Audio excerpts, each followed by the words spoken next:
Olá, sétimo ano! Vamos continuar o estudo então do reino Monera e nesta aula nós vamos estudar mais dois seres que fazem parte desse grupo, que são as árqueas e as cianobactérias. Então, só recapitulando onde nós estamos estudando os reinos dos seres vivos e nós começamos aqui pelo estudo do reino Monera. E eu falei para vocês na primeira aula sobre o capítulo que o reino Monera é representado pelas bactérias, as árqueas e as cianobactérias. As bactérias, nós já estudamos tudo sobre elas. Agora nós vamos ver as árqueas e as cianobactérias.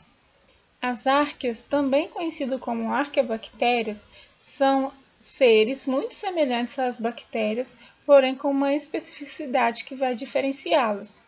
Elas vivem em locais extremos, onde nenhum outro organismo conseguiria sobreviver. Geralmente, esses organismos apresentam características que não só permitem sobreviver nesses ambientes, como também parecem melhorar em ambientes extremos. Como nós temos aqui o caso das halófilos, que são aquelas arqueobactérias que amam locais muito salinos, como o Mar Morto em Israel. E temos os termófilos, que amam locais quentes, como fontes termais submarinas ou vulcões também. Agora nós vamos falar sobre as cianobactérias. São micro-organismos com estrutura de uma célula bacteriana, porém com a capacidade de realizar fotossíntese, mas que não apresentam fotossistema em cloroplasto para isso. Por essa razão, muitas vezes são comparadas como bactérias e algas. Então, as cianobactérias, também conhecidas como algas azuis, elas, há um tempo atrás, elas eram classificadas como grupo das algas. Porque ela é muito semelhante a uma alga mesmo. Ela faz fotossíntese, apesar de não ter estrutura muito complexa para isso, mas ela faz fotossíntese. Mas, agora, há pouco tempo, ela está no grupo Monera, porque ela tem uma característica mais semelhante a uma bactéria do que a uma alga. Ainda no próximo capítulo, nós vamos estudar as algas, e aí eu volto a falar sobre isso. Então, a estrutura dela é mais parecida com uma bactéria, ela é unicelular, ela faz divisão binária, assim como uma célula. Por essa razão, ela fica aí entre bactérias e algas. As cianobactérias são encontradas em diversos habitats, sendo a maioria, no entanto, na água doce. O grande sucesso das cianobactérias está relacionado com fatores como sobreviver em ambientes com diferentes tipos de luminosidades, serem capazes de tocar nutrientes e conseguirem captar o nitrogênio atmosférico. Uma coisa muito comum que acontece com as cianobactérias é o que nós chamamos de florações cianobacterianas.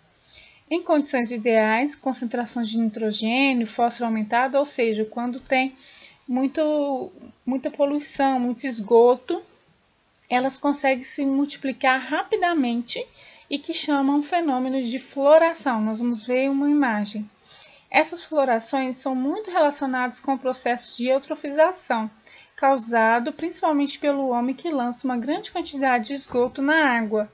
Vale frisar que as florações desencadeiam mudança na coloração da água e no gosto, então não é permitido beber. Olha só, uma floração de cianobactérias. Então, ela é típico, essa água aí, tipicamente tem cianobactérias. Ela muda completamente a cor, o cheiro, E lembrando que ela vai desenvolver mais em locais de águas poluídas, então água com esgoto.